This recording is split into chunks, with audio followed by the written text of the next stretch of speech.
రాయలసీమలో వచ్చిన ఫలితాలు చూసిన తర్వాత జగన్మోహన్ రెడ్డికి కనీసం ఒక మార్పు వస్తుంది అని నేను అనుకున్నానండి. అంటే బహుశా నేను అమాయకుడిని కావచ్చు.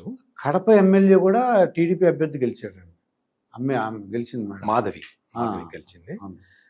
ఒక్కళ్ళు కాదండి, ఒక్కళ్ళు ఇద్దరు కాదు, మామూలుగా అంటే క్యాండిడేట్ల సెలక్షన్ బాగలేదన్నారు తెలుగుదేశం బీజేపీ వాళ్ళవి.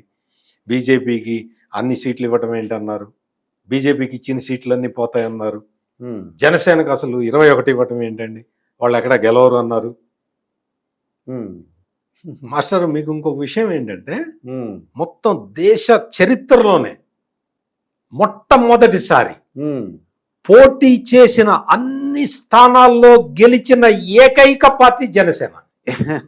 ఇంతవరకు రికార్డు ఉందండి. ఇంతవరకు ప్రపంచంలో ఏ రాజకీయ పార్టీకి ఈ రికార్డు లేదు. ప్రపంచంలో, దేశంలో కాదు, ఎక్కడెక్కడ ఓడిపోవడం ఉంటుందండి. ప్రపంచంలో ఏ రాజకీయ పార్టీ కూడా పోటీ చేసిన అన్ని స్థానాల్లో అంటే 100% స్ట్రైక్ రేట్ అనమాట.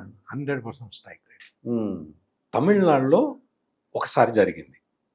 జయలలితని చీరలాగారు అసెంబ్లీలో, నిండు అసెంబ్లీలో, కరుణానిధి అండ్ బ్యాచ్. ఆ తర్వాత అసెంబ్లీ ఎలక్షన్లు జరిగితే అన్ని స్థానాల్లో ఏఐడిఎంకే గెలిచింది, జయలలిత పార్టీ గెలిచింది.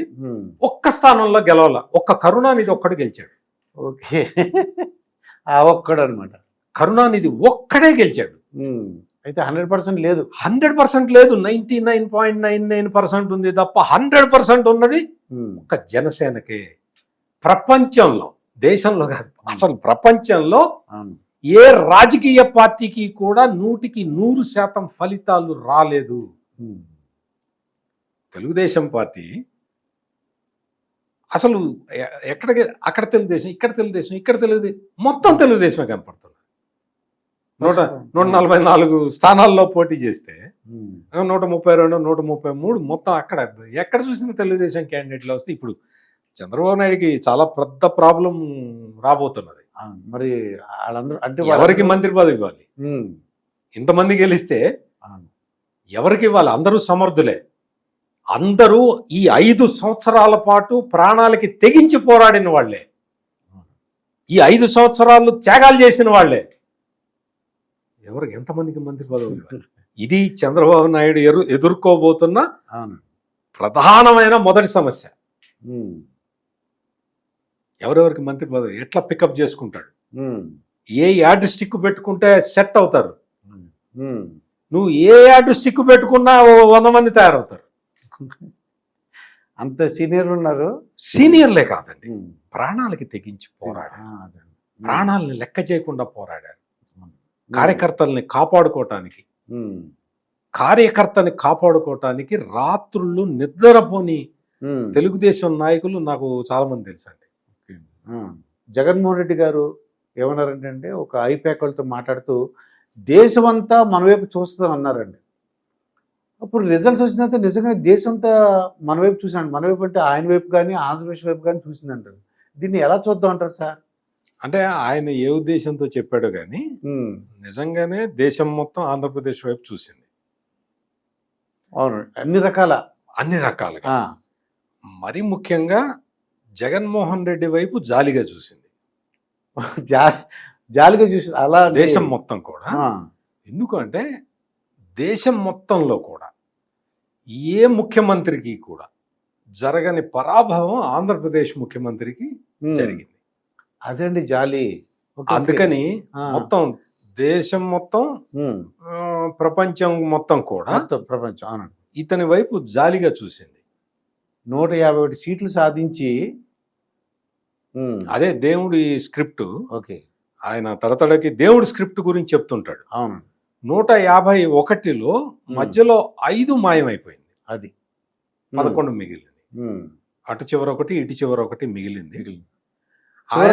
అది చివరికి మిగిలింది అది. ఇంకొక విషయం ఏంటంటే అండి, చాలా చాలా సందర్భాల్లో అంటే అధికార మార్పిడి జరగటం అనేది సహజం. అందులో పెద్ద మొట్టమొదటిసారి ఆంధ్రప్రదేశ్లో జరిగింది కాదు, ఏదో జగన్మోహన్ రెడ్డి ఒక్కడికే జరిగింది కాదు. ఉమ్, అధికార మార్పిడి అనేది జరిగిన తర్వాత, అంటే ఆ కోపంలో, ఆ భావోద్వేగంలో, ఆ ఆవేశంలో, ఆవేదనలో, ఏదో ఒక రియాక్షన్లో ఉమ్, ఓటు వేసి బయటికి వచ్చిన తర్వాత, అంటే ఫలితం చూసిన తర్వాత ఉమ్. ఓటరు జాలి పడతాడు. ఓకే. ఓడిపోయిన వాడి మీద ఓటరు జాలి పడతాడు. జాలి పడతా, కరెక్ట్ అండి. కానీ జగన్మోహన్ రెడ్డి విషయంలో ఉమ్, అతను స్క్రీన్ మీదకి వచ్చి ఏడ్చినా కానీ ఎవరు జాలి పడలేదు. ఇది ఇక్కడ ఆంధ్రప్రదేశ్లో ప్రత్యేకత. ఉమ్. అంటే ఇదేదో నేను అంత కసి ఉంది. అంత ఇదేదో నేనేదో ఒక ఉమ్. దీంతో చెప్పటం కాదు అవును. మీకు. ఎందుకు అంటే ఉమ్, జగన్మోహన్ రెడ్డి మాట్లాడుతూ ఉంటే, ఉమ్. స్క్రీన్ మీదకి, టీవీ మీదకి వచ్చి మాట్లాడుతూ ఉంటే, అవును. కెమెరా ముందరకు వచ్చి ఉమ్. అతను చూసి నవ్వుకున్నారు అందరు. అదే. ఉమ్, ఇదే జగన్మోహన్ రెడ్డి వచ్చి కెమెరా ముందరకు వచ్చి, నేను తెలియక కొన్ని తప్పులు చేశాను, దానివల్ల ఉమ్, మీకు ఎవరికైనా బాధ కలిగి ఉన్నా, రాష్ట్ర అభివృద్ధి కుంటుపడి ఉన్నా, నేను మీకు క్షమాపణ చెప్తున్నాను, మీకోసం నేను నిరంతరం పనిచేస్తూనే ఉంటాను అని చెప్పినట్టయితే జగన్మోహన్ రెడ్డి మీద ఉమ్. ఆగ్రహం తగ్గి కొంతమందికైనా ప్రేమ పెరగటానికి ఆస్కారం ఉండేది. ఓకే. కానీ ఆయన స్క్రీన్ మీదకు వచ్చి కూడా, ఉమ్. వచ్చిన తర్వాత కూడా, మీరు తప్పు చేశారు, ఆ, నేను మీకు డబ్బులు ఇచ్చాను, ఓకే. నాకు ఓటు వేయమని ఉమ్, మీకు డబ్బులు ఇచ్చాను, నా దగ్గర డబ్బులు తీసుకొని మీరు నాకు ఓటు వేయలేదు ఉమ్. అని చెప్పాడు. అంటే మాయమైపోయారు అని చెప్పాడండి.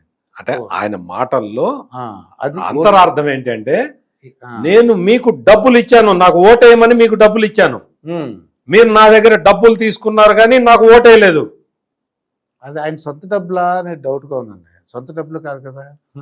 అదే ఇప్పుడు ఆ. అందరూ కూడా ఇదే అడుగుతూ ఉన్నారు.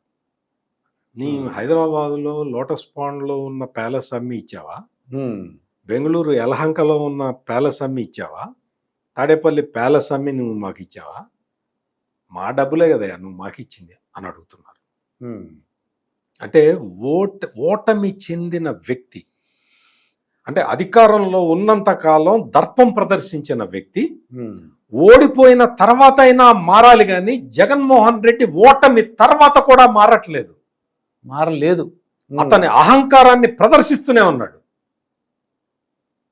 నేను డబ్బులు ఇచ్చాను, మీ ఓట్లన్నీ ఎక్కడికి పోయినాయో ఆ దేవుడికే తెలియాలి. అంటే నీ బాబాయిని ఎవరు మర్డర్ చేశారో దేవుడికే తెలియాలి, నీకు ఓట్లు ఎందుకు రాలేదో దేవుడికే తెలియాలి. ఇంకా నీకు నాకు ఏం తెలుస్తుంది? ఇంకా నీకేం తెలుస్తుందో చెప్పు. పోని 5 సంవత్సరాల పాటు ముఖ్యమంత్రిగా ఉన్న నీకు ఏం తెలుసు? అన్ని దేవుడికే తెలుసా? బాబాయిని వైఎస్ వివేకానంద రెడ్డిని ఎవరు మర్డర్ చేశారో దేవుడికే తెలియాలా? నీకు ఓట్లు ఎందుకు వేయలేదో దేవుడికే తెలియాలా? ఇంక నీకేం తెలీదా? అంటే ఇవన్నీ కూడా మనం ఒక నాయకుడు ఏ విధంగా ఉండకూడదు అని చెప్పటానికి మనం ఇన్ని ఎగ్జాంపుల్స్ చెప్తున్నాను. ఈ ఎగ్జాంపుల్స్ అన్ని చెప్పేది ఎందుకు అంటే, ఏదో జగన్మోహన్ రెడ్డి మీద కోపం కసి కాదు. ఇంకెందుకు ఓడిపోయిన వ్యక్తి మీద మనకి కోపం కసి ఇంకెందుకు ఉంటాయి? ఒక దళిత డాక్టర్ని మాస్క్ అడిగితే పెడ రెక్కలు విరిచి కట్టి చంపితే కసి ఉంటుంది, కోపం ఉంటుంది, ఆవేదన ఉంటుంది, దుఃఖం ఉంటుంది. ఆ సంఘటన జరిగిపోయిన తర్వాత కొంతకాలానికి మరిచిపోతాం. కానీ జగన్మోహన్ రెడ్డికి జరిగింది ఏంటో తెలుసా? అనుక్షణం ప్రజలందరూ డాక్టర్ సుధాకర్ని గుర్తు తెచ్చుకున్నారు, గుర్తు తెచ్చుకుంటూనే ఉన్నారు ఈ రోజు వరకు. ఒక దళిత డ్రైవర్ సుబ్రహ్మణ్యాన్ని వైసీపీ ఎమ్మెల్సీ చంపేసి, నేనే చంపాను అని చెప్పి బాడీ తీసుకొచ్చి వాళ్ళ ఆవిడికి ఇచ్చి, తీసుకో మీ ఆయన బాడీ తీసుకో అని చెప్పిన సంఘటన ఇంకా ప్రజల కళ్ళ ముందర అట్లా కళ్ళ కట్టినట్టు ఇంకా కనపడుతూనే ఉంది. ఒక పిల్లవాడు తన అక్కని ఎవడో వేధిస్తూ ఉంటే, ఎందుకురా వేధిస్తున్నావు అంటే వాడి మీద కిరసనాయలు పోసి తగలబెట్టారు. 12 ఏళ్ల పిల్లవాడి మీద. ఉమ్. ఆ సంఘటన ఇంకా మర్చిపోవట్లేదు, కళ్ళకు కనపడుతూనే ఉంది. ఎవరైనా, ఏ వ్యక్తి అయినా సరే, ఎవరైనా సరే, మన ఇంట్లో వస్తే వ్యక్తులైనా సరే, చనిపోయిన తర్వాత 10 రోజుల్లో 11 రోజుల్లో ఆ కార్యక్రమం అయిపోయిన తర్వాత ఉమ్. కొద్దిగా మర్చిపోతారు. కానీ జగన్మోహన్ రెడ్డి పాలనలో జరిగిన ఒక్కొక్క అరాచకం ఉమ్. ఈ రోజుకి మనకి ఇట్లా ఇంకా గుర్తుంది, చెవుల్లో మారుమోగుతున్నది అంటే ఓటరు ఈ తరహాలో కాకుండా ఎట్లా రియాక్షన్ ఇస్తాడు చెప్పండి. ఇంత ఉత్తరాంధ్ర ఊడ్చేసిందండి, కోస్తా అయితే కుమ్మేసింది.